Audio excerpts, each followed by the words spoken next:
बना था जहाँ के नियम कायदे कानून कुछ अलग होते थे। इस जेल के कैदी डेली अपने घर से बस्ता टांग के यहाँ पे आते हैं दिहाड़ी करने। कई माँ बाप उनके बच्चों को खुद इस जेल में फेंक के जाते हैं ताकि उनका बच्चा जिंदगी में एक सक्सेसफुल दिहाड़ बन सके। दरिंदे रोक दे बच्चा। मैं अपनी दिहाड़ी करने वैन से जाता था। हमारी वैन वाले ड्राइवर का नाम था भैया जी और उसकी वैन का नाम था मैजिक, जिसका हर दूसरे दिन टायर पंचर हो जाता था। बच्चे लोग स्कूल जाके पढ़ना सीखे ना सीखे टायर पंचर बनाना जरूर सीख जाते थे। लेकिन भैया जी से मेरा अलग अटैचमेंट था। उनसे मेरे को दिल से नफरत थी। ये आदमी सुबह 5 बजे आके मेरे घर के सामने हॉर्न बजाता था। अरे भैयू, ओए भैयू, जल्दी से तैयार हो जा बेटा, 5 मिनट में निकलना है फटाफट। 9 बजे का स्कूल है यार हमारा। लेकिन ये आदमी सुबह सबसे पहले आके मेरे को लेता था। उसके बाद हम 3-4 घंटे पूरे शहर भ्रमण पे निकलते थे। शहर के पूरे आखिरी कोने से बच्चे ले लेके आता था ये आदमी। जहाँ पे वैन जा भी नहीं सकती उधर कूदा कूदा के ले जाता था ये, और फिर टायर पंचर हो जाते थे। शाम पड़े वापस से हमको घर घर छोड़ के आता था ये। जिंदगी बर्बाद कर दी थी भैया जी ने मेरी। सबसे पहले लेते थे और सबसे आखिर में छोड़ते थे। लेकिन मैं फिर भी उसी वैन में जाता था क्योंकि चमेली भी हमारी वैन में आती थी। और बात यह है कि वो मेरे पास ही बैठती थी, मतलब मजबूरन। उसके पास और कोई ऑप्शन ही नहीं बचता था और मैं बचाता भी नहीं था। मैं घर पे जाते से जो 2-3 घंटे मेरे को सोने के लिए मिलते थे उसमें सोता नहीं था और मैं प्लानिंग करता था कि कैसे चमेली सिर्फ मेरे पास बैठे। चमेली सबसे आखिर में आती थी और मैं सबसे पहले सुनसान वैन में चढ़ के बस्ता अपने पास में रख के और फसर के सो जाता था। बाकी सारे बच्चे अपना बस्ता गोदी में रखते थे क्योंकि तुम्हारे बाप की वैन नहीं है, मतलब मेरे भी नहीं थी। पर मेरे ऊपर भैया जी को तरस आ जाता था कि बेचारा 5 बजे से आया है, तो वो सोने देते थे। अरे कैसे चला रहा है ये गाड़ी? रुक जा, गाड़ी चलाना नहीं आती क्या? देखो, आदमी इतना तभी चिढ़ता है जब उसकी जिंदगी में कोई लड़की ना हो। नहीं है ना? नहीं, मैं समझ सकता हूँ लड़की ना होने का दुख दर्द। मैं भी किसी जमाने में लड़कियों की तलाश में गली मोहल्ले भटकता था। फिर एक दिन मेरे पास से वो निकली। जैसे ही मैंने हैपन खोल के देखा उसकी आईडी मेरे फोन पे चमक रही थी। हैपन ये एक रियल लाइफ डेटिंग ऐप है। यहाँ पे तुमको वो लोग मिलेंगे जो तुम्हारे आस पड़ोस से निकले हो कभी ना कभी। 100 किलोमीटर दूर रहने वाले लोगों से बात करके फायदा ही क्या जब तुम मिल ही ना पाओ। और अगर तुम्हारी घिनौनी शक्ल देख के यहाँ पे तुमसे कोई प्यार मोहब्बत नहीं भी करता है तो तुम फ्रेंडशिप तो कर ही सकते हो फिर भी। So go and check it out happen. Link is in the description. लेकिन मैं सोता नहीं था। मैं आंख बंद करके चमेली के घर का इंतजार करता था। तो क्योंकि चमेली आखिरी में आती थी तो वैन पूरी पैक पुक हो रखी होती थी। बच्चे बाहर उबल रहे होते थे और मैं अपना बस्ता पास में रख के एक्टिंग देखो एक्टिंग। और जैसे ही वो आती थी, हड़बड़ाना नहीं, ऐसे टाइम पे हड़बड़ाते नहीं है कि फटाफट बैग उठाया और आओ इधर बैठो जल्दी। मत करना ये हरकत, भाग जाएगी वो। ठरक नहीं झलकना चाहिए जरा सिक भी, एकदम सटल रखना है। क्या हुआ? और कहीं जगह नहीं है क्या? तेरे मुंह में मूत दूंगा मैं। अच्छा ठीक है, इधर ही बैठ जाओ। देख रहे हो एक्टिंग देखो तुम लौंडे की। ना जाने कौन सी नशीली खट्टी मीठी खुशबू लगा के आती थी चमेली।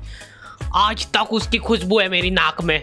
मैं वो खुशबू का पूरा मजा ले ही रहा होता हूँ, इतने में एकदम भभका बास आती है निकाह से। जैसे ही मैं बाहर झांकता हूँ, मरा हुआ कुत्ता पड़ा है वहाँ पे। एक काली कार सूख करके निकली और मेरे बच्चे को मार दिया। कैसे करके निकली? शूक।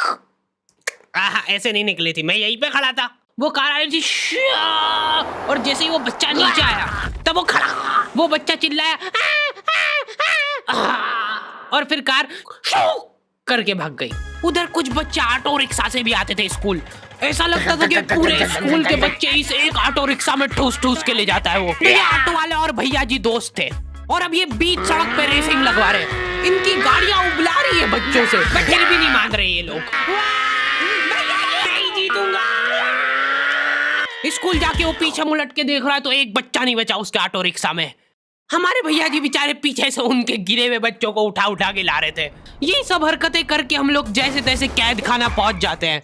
सुबह 5 बजे से निकलने के बावजूद हम लोग लेट पहुंच रहे हैं। वहाँ पे पहुंच के हमने देखा कि 4 लौंडे मरे हुए पड़े हैं। जिनको डॉन ने मारा है। डॉन हमारे स्कूल की इंचार्ज थी। डॉन का कद छोटा था और पेट मोटा था, और आश्चर्य की बात यह है कि समय के साथ उसकी हाइट कम हो रही थी। मतलब बड़े नहीं बड़े वो चलता एक बार को, पर इसकी कम हो रही थी।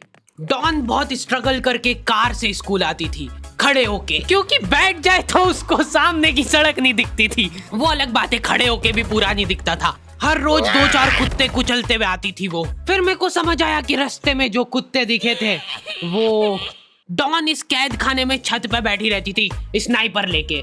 कोई भी कैदी कुछ गलत गतिविधि करता हुआ दिखता था तो वहीं पे, मैडम इनकी लाश का क्या करना है? अरे ये तो आपको पता ही है।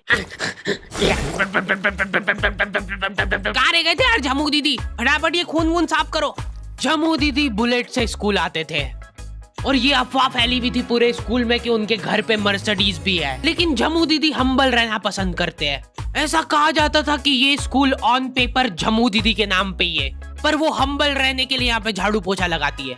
वैसे मैडम इन्होंने करा क्या था? गैर कानूनी पेन फाइट का सट्टा खेलते थे ये लोग क्लास में। उससे मेरे को प्रॉब्लम नहीं है, मेरे को क्यों नहीं? हाँ, हमारी क्लास में पेन फाइट का सट्टा चलता था। हमारे इधर जो लौंडा पेन फाइट में जीतता था, सामने वाले का पेन उसका हो जाता था। कुछ बच्चे अपना सब कुछ दांव पे लगा देते थे और कर्जे में डूब जाते थे। फिर भी वो लोग हार नहीं मानते थे और अपने दोस्त से पेन उधार लेके खेलते थे और वापस हार जाते थे। तो अब क्लास में कुछ बच्चों के पास पोटला भर के पेन पड़ा है और कुछ बच्चों के पास पेन ही नहीं है। पेन इस कैद खाने की करेंसी थी, जिसके पास जितने महंगे पेन वो उतना रईस। यहाँ पे ब्लैक में पेन इधर उधर होते थे। नॉर्मल लोगों के पास होते थे 5 रुपए वाले जीफी जेल, जो कि तुम एक पन्ने पे लिखोगे तो पीछे 10 पन्ने तक छप जाएगा। और उनसे भी गए बीते लोग होते थे जो 3 रुपए वाला यूज एंड थ्रो लेके आते थे और उससे भी उनकी अच्छी राइटिंग आ जाती थी। बहुत चिढ़ मचती थी यार मैं कौन से। और कुछ चुनिंदा रईस लोग होते थे जिनके पास होता था ट्राईमैक्स। हर बच्चे का सपना होता था कि उसके पास एक ट्राईमैक्स हो, साथ में आसपास 2-4 लड़कियां हो। मेरे को प्लीज मेरे को यहाँ पे ऑटोग्राफ दे दो। ये लो ट्राईमैक्स किंग के, ये ट्राईमैक्स क्या बात कर रही है? सही में एकदम रईस लोग ही अफोर्ड कर पाते थे ट्राईमैक्स। वो बाबड़े भी एक एक अक्षर लिख के रिफिल खोल के देखते थे। खाली हो रही है तो एक बार एक रईस बच्चे का ट्राईमैक्स चोरी हो गया। पूरे स्कूल में हाहू मच गई थी। वो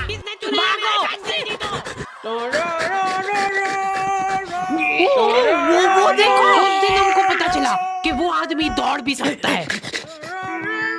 हमारे स्कूल में कुछ भी कांड हो रहा है, ये आदमी सबसे पहले दौड़ के आएगा, पूरा बैग खोल चोर, और बच्चों के बैग चेक करेगा। स्कूल वालों को भी इसकी सैलरी देते वक्त सबसे ज्यादा आखरती है। सैलरी किस चीज की?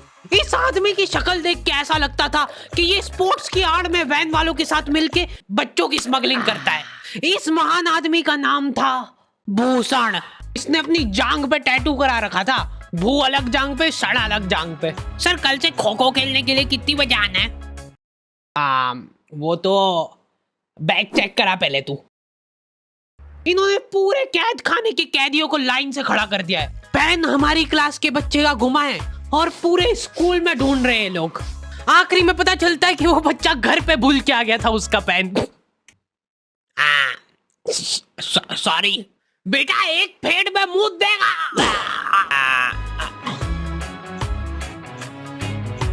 ऐसे तो नमूने बच्चे थे हमारे स्कूल में, और टीचर लोग उनसे भी गए बीते थे। हमारे स्कूल में टीचरों को उनके नाम से कोई जानता ही नहीं है। बच्चों ने उनकी हरकतों के अनुसार टीचरों के नाम रखे हुए। हमारे इंग्लिश वाले टीचर का नाम था छोटा भीम। इससे चिड़चिड़ा आदमी मैंने आज तक नहीं देखा। छोटा भीम की हॉबी थी लड़कों को कूटना। उस बेचारे की हाइट छोटी थी तो बच्चे के मुंह तक उसका हाथ ही नहीं पहुंचता था। बेचारा उचक उचक के मारता था, फिर भी कमर तक ही हाथ पहुंच पाता था उसका। एक पॉइंट पे मेरे को ऐसा लगने लग गया था कि उसको सैलरी लड़कों को कूटने की मिल रही है। कभी किसी बच्चे को बहुत ज्यादा मार दिया, घायल हो गया वो बेचारा, ये लो आपका एक्स्ट्रा बोनस।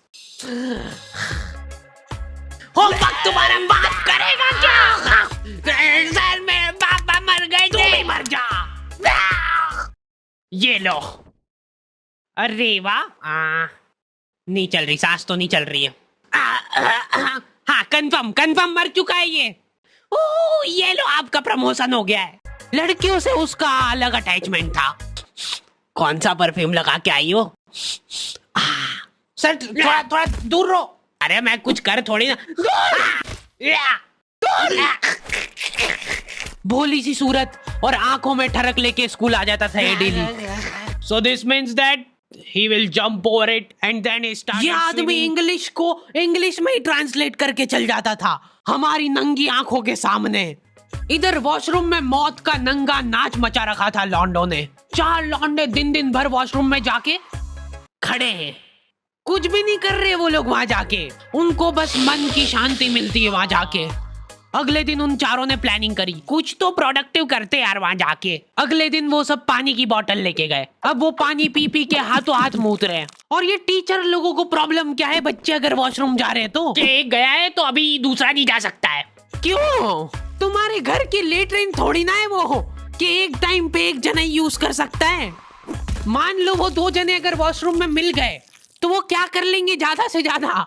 भाई यहाँ का बल्ब निकाल लेते हैं ना। हाँ निकाल लो, फीस भरी है अपन ने। लॉन्डो को ऐसा लग रहा है कि इन्होंने फीस भर के पूरा स्कूल खरीद लिया है। 10 लॉन्डे कॉरिडोर में छाती चौड़ी करके चल रहे हैं प्रिंसिपल के सामने।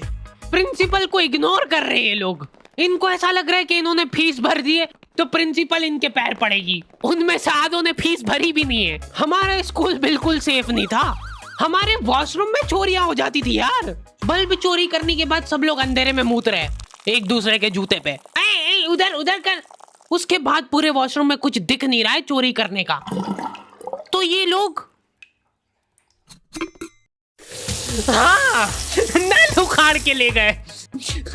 नल कौन ले जाता है? कभी वो मछली वाले साबुन चोरी हो जाते थे, कभी ये फिनाइल की सफेद गोली को माउथ फ्रेशनर समझ के खा जाते थे। भाई इसको चबा मत, इसको चूस, ज्यादा देर तक चलेगी ऐसे। ठंडक हो रही भाई, ठंडक।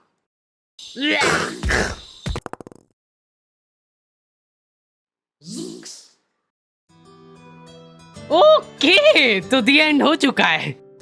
होपफुली तुम लोगों को ये वीडियो पसंद आई होगी। अब कोई भी रोएगा नहीं। किधर गया? वो मर चुका है। लो भाई तुमको जो चाहिए था ले आया हूँ मैं। अपने दोस्तों को ब्लैकमेल करो उनकी गंदी फोटोज दिखा के कि उनको ये वीडियो मजबूरन देखना पड़े। बाकी अगर तुमको इसका सेकंड पार्ट चाहिए तो 2.5 लाख लाइक्स कर दो फटाफट। और हैपन चेकआउट करना बिल्कुल मत भूलना, लिंक मैंने डिस्क्रिप्शन में डाल दी है। मिलते हैं नेक्स्ट वीडियो में।